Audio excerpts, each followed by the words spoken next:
इस वीडियो में छत्तीसगढ़ राज्य में संचालित एकलव्य आदर्श आवासीय विद्यालय कक्षा 6वीं में सीधे प्रवेश हेतु प्रवेश परीक्षा की जो नियमावली है और जो प्रवेश नीति है 2023-24 का, इसे जो है विस्तार से जानेंगे। ठीक है, तो हम जो है एकलव्य स्कूल में क्या क्या सुविधाएं हैं, वहाँ क्या क्या आपके बच्चे को मिलेंगे, उसका एग्जाम कैसे होगा, ये सारी जानकारी जो है इस वीडियो में देने वाले हैं।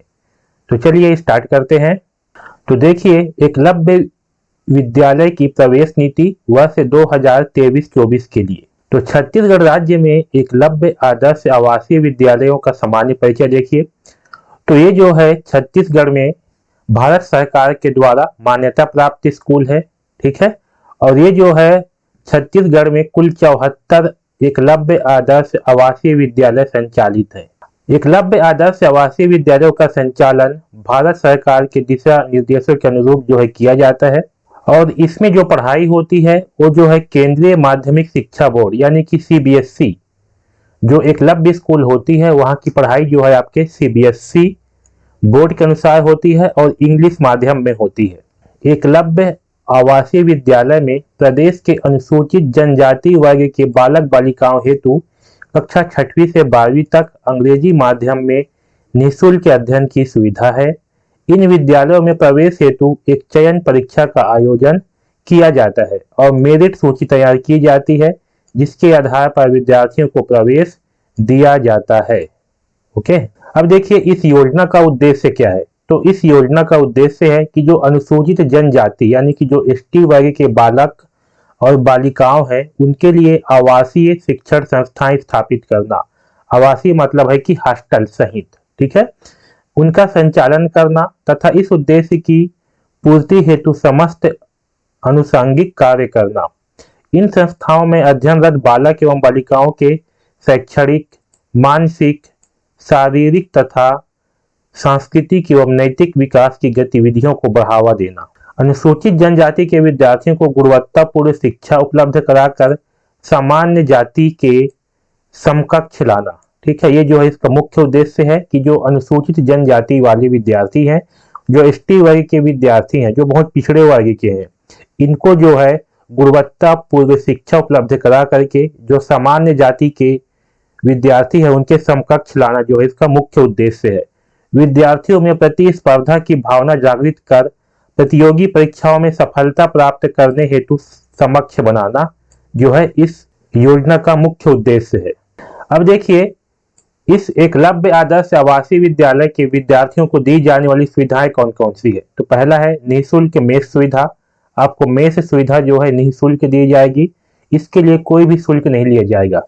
पोषण आहार की सुविधा, शाला गणवेश जिसमें टी-शर्ट, शॉर्ट्स एवं ब्लेजर, PT शूज, जूता, मोजा, टाई बेल्ट, ट्रैक सूट सब कुछ दिया जाएगा। स्कूल बैग दिया जाएगा। डेली यूजेस आइटम जैसे कि अंडरवियर, बनियान, टॉवेल, टूथब्रश, पेस्ट, नारियल तेल, साबुन, नहाने का और कपड़ा धोने का सब कुछ जो है आपको दिया जाएगा। ओके, स्वच्छता प्रसाधन हेतु सैनिटरी नैपकिन, जो लड़कियां हैं उनके लिए सैनिटरी नैपकिन की व्यवस्था रहेगी। पाठ्य पुस्तक, कापियां एवं लेखन सामग्री, जो भी आपका कॉपी पेन वगैरह है सब कुछ जो है दिया जाएगा बिल्कुल फ्री में। यात्रा व्यय, घर से स्कूल जाने के लिए जो खर्चा पड़ता है उसको भी जो है यहीं से ही दिया जाएगा। घर से स्कूल जाने के लिए जो किराया वगैरह है वो सब जो है आपको यहाँ से दिया जाएगा। यात्रा व्यय, विभिन्न गतिविधियों में विद्यार्थियों के बाहर जाने पर दैनिक भत्ता, मतलब कुछ भी खेल कूद वगैरह होता है या किसी के लिए जो है विद्यार्थी को अगर बाहर लेके जाया जाता है तो उसके लिए जो यात्रा भत्ता होगा वो भी जो है विद्यार्थियों को दिया जाएगा। चिकित्सा व्यय, अगर बच्चे बीमार पड़ जाते हैं तो उनकी देखभाल के लिए जो है डॉक्टर की सुविधा होगी। ओके, तो ये सारे सुविधाएं जो है आपको एकलव्य आदर्श आवासीय विद्यालय में मिलने वाले हैं। तो आप अगर अनुसूचित जनजाति वर्ग के हैं तो जरूर आप जो है इस परीक्षा की तैयारी अवश्य करवाएं और एग्जाम अवश्य दें।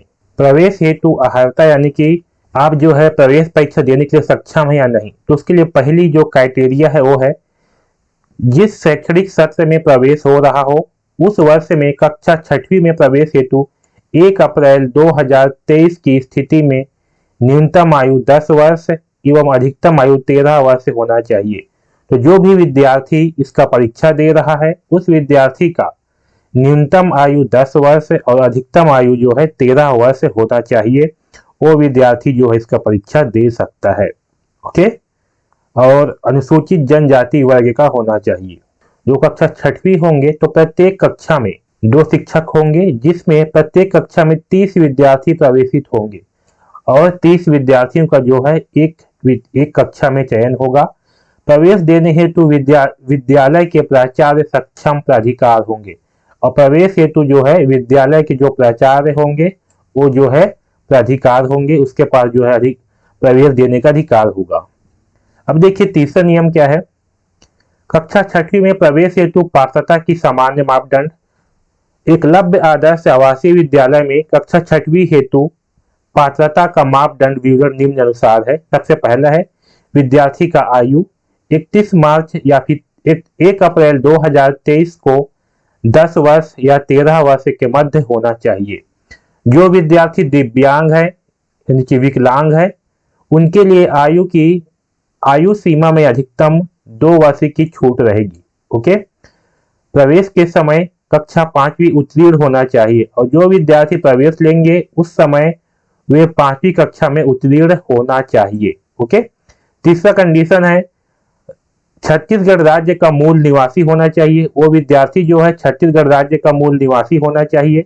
चौथा कंडीशन है छत्तीसगढ़ राज्य द्वारा घोषित जनजाति वर्ग समुदाय का सदस्य होना चाहिए। ठीक है, और छत्तीसगढ़ राज्य के द्वारा जो है उसके पास जनजाति वर्ग का यानी कि जो आपके जाति प्रमाण पत्र है वो होना चाहिए।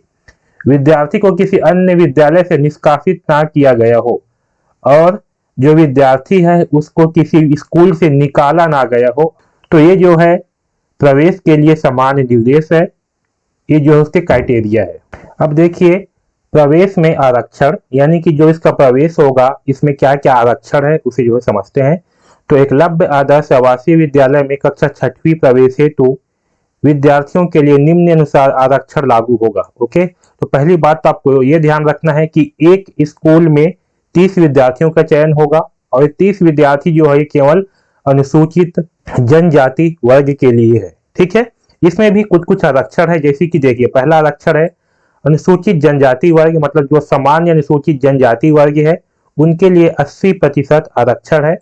यानी कि अगर किसी एकलव्य स्कूल में 60 सीट है तो उसमें से 48 सीट जो है वे सामान्य अनुसूचित जनजाति वर्ग के लिए है। दूसरा है विशेष पिछड़ी जनजाति समुदाय के लिए 5% का आरक्षण है, यानी कि 3 जो है विशेष पिछड़ी जनजाति समुदाय के लिए आरक्षित है।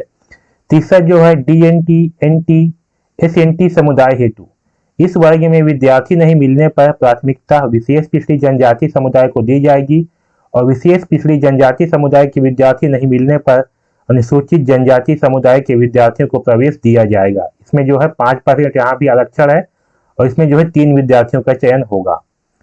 चौथा है वे विद्यार्थी जिन्होंने अपने माता पिता को वामपंथी उग्रवाद विद्रोह या कोविड-19 से खो दिया है। ठीक है, विधवाओं के बच्चे, दिव्यांग माता पिता के बच्चे, अन्य भूमिदान, अनाथ वर्ग के बच्चे आदि के लिए जो है 10% आरक्षण है, यानी कि 6 विद्यार्थी जो है इनमें से होंगे। ठीक है, इसके अतिरिक्त जो है 30 विद्यार्थियों की एक सेक्शन में अतिरिक्त 10 विद्यार्थियों का चयन किया जा सकेगा। इस प्रकार सेक्शन की अधिकतम क्षमता 40 की होगी। यह सुविधा स्टाफ के केवल 2 जीवित बच्चों को दी जाएगी। ठीक है, तो जो 30 बच्चों का चयन होगा उसके अलावा 10 और बच्चे का चयन होगा, लेकिन वो जो है केवल स्टाफ के बच्चों के लिए होगा। यहाँ पर देखिए यदि कोई विद्यार्थी एक से अधिक आरक्षित वर्ग में चयन होता है तो उसे उच्चतम आरक्षित प्रतिशत वाले वर्ग से लाभ दिया जाएगा। दूसरा कंडीशन है प्रत्येक वर्ग के लिए पृथक पृथक मेरिट सूची तैयार की जाएगी तथा प्रत्येक वर्ग में बालक एवं बालिकाएं हेतु पृथक पृथक कट ऑफ अंक निर्धारित किया जाएगा। ठीक है, तो यहाँ पर जो भी हमने आरक्षण के बारे में पढ़ा ये 5 प्रकार के आरक्षण, इसमें जो है अलग अलग जो कैटेगरी है जैसे कि अनुसूचित जनजाति वर्ग 80%, इन लोग का अलग से लिस्ट आएगा। विशेष पिछड़ी जनजाति वाले के लिए अलग से लिस्ट आएगा। DNT, NT, SNT इनके लिए जो है अलग से लिस्ट आएगा। ठीक है, तो यहाँ पर जितने भी ये क्राइटेरिया है इन सब के लिए जो है मेरिट लिस्ट अलग अलग से तैयार किए जाएंगे और उस मेरिट लिस्ट के आधार पर जो है चयन किया जाएगा। अब देखिए, ऑनलाइन प्रवेश चयन प्रक्रिया कक्षा छठवीं हेतु वर्ष 2023-24 में। तो कक्षा छठवीं में प्रवेश एक प्रवेश परीक्षा के माध्यम से लिया जाएगा, जिसे Eklavya model residential school selection test कहा जाएगा। प्रवेश लेने वाले इच्छुक विद्यार्थियों को जो परीक्षा होगा उसमें शामिल होना पड़ेगा। ठीक है। प्रवेश उद्घोषणा, प्रत्येक सत्र के लिए प्रवेश की घोषणा जारी कर Doordarshan, all India radio, website एवं वेब पोर्टल तथा स्थानीय समाचार पत्रों एवं पंपलेट के माध्यम से प्रचार कराया जाएगा। देखिए, पंजीयन हेतु प्रक्रिया क्या है। तो नियमित तौर पर शिक्षा ग्रहण करने वाले विद्यार्थियों के लिए, यानी कि जो विद्यार्थी अभी वर्तमान में पढ़ रहे हैं उनके लिए क्या है, विद्यार्थी के प्रवेश परीक्षा में शामिल होने हेतु ऑनलाइन फॉर्म में अपलोड करने हेतु निर्धारित साइज का फोटो एवं प्रधान पाठक द्वारा जारी किया गया प्रमाण पत्र के अनुसार होना चाहिए। ठीक है। अनौपचारिक तौर पर शिक्षा ग्रहण करने वाले विद्यार्थी, शिक्षा के माध्यम से पढ़ाई किए हुए विद्यार्थी या NIOS प्रमाण पत्र वाले विद्यार्थी को स्वघोषणा प्रमाण पत्र अपलोड करना चाहिए। प्रत्येक विद्यार्थी जो प्रवेश नीति के आरक्षण तथा आयु संबंधी अंतर्गत पात्रता रखते हैं, इसके लिए आवेदन कर सकता है। अतः परीक्षा फॉर्म भरने के पूर्व विद्यार्थी एवं अभिभावक क्या सुनिश्चित कर लें कि इस परीक्षा के माध्यम से विद्यालय में प्रवेश हेतु विद्यार्थी समस्त अर्हताएं पूरी करता है, जिससे संबंधित अभिलेख वह प्रवेश के समय विद्यालय में प्रस्तुत कर सकेगा। तो परीक्षा जो है केवल परीक्षा केंद्रों पर ही आयोजित होंगे। अपनी सुविधा अनुसार जो है परीक्षा केंद्र का चयन करेंगे। ठीक है, ध्यान में रखेंगे। अब देखिए, आवेदन एकलव्य स्कूल के लिए जो आवेदन होगा वो जो है इस वेबसाइट पर होगा, www.eklavya.cg.nic.in पर। ठीक है। यहाँ पास जो है आपको गूगल पे ये सर्च करना होगा और वहां पास जो है ऑनलाइन मोड से दिनांक 20 मार्च 2023 तक भरे जाएंगे। ठीक है। और 20 मार्च 2023 तक जो है आप फॉर्म भर सकते हो। ठीक है, ऑनलाइन इस वेबसाइट पर जाकर के जब आप फॉर्म जमा करोगे तो आपको जो है एक पावती मिलेगा, उस पावती को जो है आपको रख लेना है। अपूर्ण आवेदन पत्रों को निरस्त किया जा सकेगा। ऑनलाइन फॉर्म भरने की प्रक्रिया के संबंध में यूजर मैनुअल वेबसाइट में उपलब्ध है। विद्यार्थियों के प्रवेश परीक्षा उपरांत प्रारंभिक चयन सूची जारी की जाएगी। जब परीक्षा हो जाएगा उसके बाद जो है चयन सूची जारी की जाएगी। चयनित विद्यार्थियों का जो है शाला में प्रवेश के समय समस्त प्रकार की अहिर्ताएं जैसे आयु, निवास, जाति आदि का प्रमाण पत्र जो है आपको जमा करना पड़ेगा, वहां दिखाना पड़ेगा और जांच के उपरांत ही जो है आपको प्रवेश दी जाएगी। सभी प्रमाण पत्र सही पाए जाने पर ही प्रवेश की कार्यवाही की जाएगी। अगर सभी प्रमाण पत्र सही होंगे तभी आपको जो है एडमिशन दी जाएगी, अन्यथा नहीं दी जाएगी।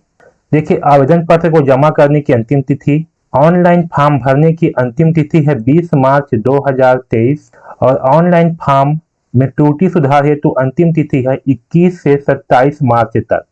यह फॉर्म भरने के लिए आपको कोई भी शुल्क की जरूरत नहीं है। यह फॉर्म जो है बिल्कुल फ्री में भरा रहा है। प्रवेश पत्र जारी किया जाएगा। तो प्रवेश पत्र जो है 31 मार्च 2023 को उसी वेबसाइट में जो है जारी किया जाएगा जहां पास आप फॉर्म भरे हो, वहां उसी वेबसाइट से जो है आप प्रवेश पत्र 31 मार्च 2023 के बाद डाउनलोड कर सकोगे। और प्रवेश परीक्षा की तिथि है 23 अप्रैल 2023 को रविवार को प्रातः 10 बजे से 12 बजे तक। ये परीक्षा जो है 2 घंटे की होगी। जो परीक्षा होगा उसमें प्रश्न पत्रों की संरचना कैसे होगी। तो परीक्षा जो है ऑफलाइन मोड में होगी और परीक्षा की अवधि, परीक्षा की समय जो है 2 घंटे होगी। कुल 100 वस्तुनिष्ठ प्रश्न होंगे जो कि 3 भागों में विभाजित होंगे। प्रश्न पत्र जो है हिंदी और अंग्रेजी दोनों भाषाओं में होगी। ठीक है। प्रश्न पत्र का जो स्तर है वो NCERT के हिसाब से होगा या फिर SCERT यानी कि जो हम छत्तीसगढ़ बोर्ड में जो पढ़ते हैं उसके अनुसार होगा, या फिर CBSE के द्वारा निर्धारित पाठ्यक्रमों के अनुरूप कक्षा 5वीं के स्तर का होगा। तो चूंकि परीक्षा जो है छत्तीसगढ़ में हो रहा है तो ये जो है SCERT के अनुरूप होगा, यानी कि जो छत्तीसगढ़ बोर्ड है उसके अनुसार जो है पेपर होगा। ओके। अब देखिए परीक्षा का प्रकार। तो मानसिक क्षमता विकास यानी कि रीजनिंग, यहाँ से जो है 50 प्रश्न पूछे जाएंगे और एक प्रश्न जो है 1 नंबर का होगा तो कुल मिलाकर के 50 अंक का जो है होगा। ओके। और दूसरा जो है अंकगणित प्रश्न, यानी कि आपके गणित के प्रश्न जो है पूछे जाएंगे। ये जो है आपके 25 प्रश्न होंगे गणित के, और 25 नंबर के प्रश्न जो है ये होंगे गणित के। ओके। तीसरा जो है भाषा, हिंदी, अंग्रेजी एवं क्षेत्रीय भाषा का टेस्ट होगा, यानी कि हिंदी, अंग्रेजी और छत्तीसगढ़ी भाषा से जो है प्रश्न पूछे जाएंगे। ये भी 25 प्रश्न होंगे और 25 नंबर का होंगे। तो कुल 100 प्रश्न होंगे और कुल 100 अंक के प्रश्न होंगे। ठीक है। यहाँ देखिए दिव्यांग छात्रों के लिए 30 मिनट का अतिरिक्त समय दिया जाएगा, यानी कि जो विद्यार्थी दिव्यांग होंगे उनके लिए 30 मिनट का अधिक समय दी जाएंगी। उत्तर लिखने की विधि, विद्यार्थी को OMR पत्र द्वारा उचित स्थान पर उत्तर अंकित करने होंगे। OMR शीट पर लिखने के लिए केवल नीले या काले बॉल पॉइंट पेन का ही उपयोग करें। तो आपको जो है केवल नीले और काले पेन का ही उपयोग करना है, पेंसिल का उपयोग वर्जित है, केवल नीले और काले पेन का ही उपयोग कर सकते हो। प्रत्येक प्रश्न के 4 संभावित उत्तर होंगे, जिसमें से केवल एक ही सही उत्तर होगा। जैसे कि यहाँ पर दिखाया गया है आपको, जो भी प्रश्न होंगे उसके 4 उत्तर होंगे, और जिसमें का सही उत्तर होगा उसमें जो आपको ऐसे गोला लगाना है पूरी तरह से। ओके। OMR के आंसर अंकित करने के बाद कोई भी सुधार की अनुमति नहीं होगी। एक प्रश्न के लिए एक से अधिक गोले को अंकित करने पर गोला आधा भरे जाने पर उस प्रश्न उत्तर की गणना नहीं होगी। प्रत्येक सही उत्तर के लिए 1 अंक दिया जाएगा, कोई भी ऋणात्मक मूल्यांकन नहीं किया जाएगा, यानी कि इसमें कोई भी जो है माइनस मार्किंग नहीं होगा, और एक उत्तर के लिए 1 अंक दिया जाएगा। यहाँ पर देखिए कुछ मॉडल पेपर, जैसे कि आपका मानसिक क्षमता विकास, यहाँ से जो है इस प्रकार के प्रश्न पूछे जाएंगे। जैसे कि यहाँ पर बोला गया है इस अक्षर श्रृंखला को पूरा कीजिए, यहाँ पर J, फिर L, NPD, यहाँ पर 4 ऑप्शन दिए गए हैं, और आपको OMR शीट दिया जाएगा, वहां पर जो है आपको सही उत्तर में गोला लगाना है। ओके। जैसे कि यहाँ देखिए आकृति में गोले की संख्या बताइए, यहाँ पर आकृति दी गई है, इसमें गोले की संख्या कितनी है ये जो है पूछा गया है। इस प्रकार से जो है आपके मानसिक क्षमता वाले प्रश्न में पूछे जाएंगे। अंकगणित के प्रश्न में देखिए 4816 माइनस 1381 में वास्तविक अंतर ज्ञात कीजिए, यानी किसका घटा करके आंसर क्या होगा जो आपको बताना है। तो इस प्रकार से जो है आपके गणित में प्रश्न पूछे जाएंगे। और भाषा में देखिए उचित वर्ण भर कर शब्द को पूरा कीजिए, यहाँ पर जो है यहाँ पर बीच में क्या आएगा, यहाँ पर उचित शब्द भर करके जो है इस वर्ड को पूरा करना है। इस प्रकार से जो है भाषा में प्रश्न पूछे जाएंगे। वही अंग्रेजी में देखिए मार्क द करेक्ट वर्ड, यानी कि सही वर्ड को चुनने के लिए बोला गया है। तो इस प्रकार से जो है अंग्रेजी में प्रश्न पूछे जाएंगे। अब यहाँ पर देखिए शाला में प्रवेश के समय आवश्यक दस्तावेजों की सूची कक्षा 6वीं हेतु। तो जब शाला में प्रवेश होगा, एग्जाम होने के बाद मेरिट लिस्ट आएगा, और उसके बाद जब आप प्रवेश लेने जाएंगे तो आपके पास कौन कौन से दस्तावेज होना चाहिए वो आपको बनवा करके जो है पहले से रखना पड़ेगा। जैसे देखिए सबसे पहला है नियमित अध्ययनरत है और घर में रहकर अनौपचारिक शिक्षा ग्रहण कर रहा हो तो स्वनियमित घोषणा प्रमाण पत्र, या फिर अगर आपके बच्चे जो है नियमित अध्ययनरत नहीं है, यानी कि स्कूल जो है नहीं जा रहा है और प्राइवेट जो है एग्जाम दे रहा है, या तो फिर उत्तीर्ण प्रमाण पत्र, या फिर जो 5वीं का जो उत्तीर्ण प्रमाण पत्र होगा वो जो है जमा करना पड़ेगा। और जो विद्यार्थी अध्ययनरत हैं, ठीक है, जो 5वीं उत्तीर्ण कर चुके हैं तो उसका जो है 5वीं का मार्कशीट लगेगा। ओके।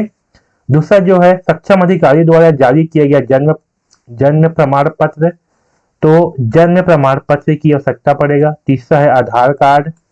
चौथा है मूल निवास प्रमाण पत्र। 5वां जो है आरक्षण हेतु स्थायी जाति प्रमाण पत्र, स्थानांतरण प्रमाण पत्र, विद्यार्थी की मेडिकल बोर्ड द्वारा जारी चिकित्सा प्रमाण पत्र। ओके। और सिकल सेल जांच प्रमाण पत्र। ये 8 प्रकार के आपको प्रमाण पत्र की जरूरत पड़ेगी, इसे बनवा करके रख ले।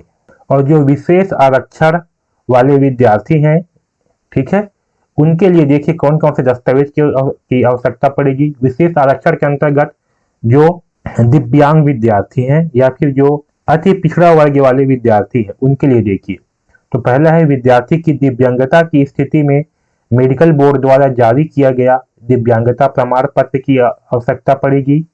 दूसरा है माता पिता की दिव्यांगता की स्थिति में मेडिकल बोर्ड द्वारा जारी किया गया दिव्यांगता प्रमाण पत्र की आवश्यकता पड़ेगी। यदि विद्यालय हेतु भूमि दान किए हैं और अपने बच्चे को विद्यालय में प्रवेश कराना चाहते हैं तो अनुभागीय अधिकारी द्वारा या फिर राजस्व द्वारा जारी भूमि दान प्रमाण पत्र की आवश्यकता पड़ेगी। यदि विधवा माता पिता का पुत्र पुत्री है तो इससे संबंधित सक्षम अधिकारी का प्रमाण पत्र की आवश्यकता पड़ेगी। उस विकासखंड में जहां एकलव्य आदर्श आवासीय विद्यालय स्थित है के स्टाफ के बच्चों का प्राचार्य द्वारा जारी किया गया प्रमाण पत्र की आवश्यकता पड़ेगी। शासकीय चिकित्सालय में पदस्थ के बच्चों को प्रवेश देने हेतु पेरेंट्स या उनके विभाग द्वारा जारी सेवा प्रमाण पत्र की आवश्यकता पड़ेगी। ईडब्ल्यूई से पीड़ित और पुलिस, पार्लियामेंट्री, आर्म फोर्स जो आर्मी वाले हैं, ठीक है, जो ईडब्ल्यूई से लड़ते हुए अपने जान गंवा चुके हैं, तो इस संबंध में पुलिस अधिकारी द्वारा जारी प्रमाण पत्र की आवश्यकता पड़ेगी। ओके, तो इतने सारे जो है आपको दस्तावेजों की जरूरत पड़ेगी। तो इन सारे दस्तावेजों को बनवा करके रख लीजिए ताकि एडमिशन के समय किसी प्रकार की दिक्कत ना हो। तो इस वीडियो में बस इतना ही। धन्यवाद।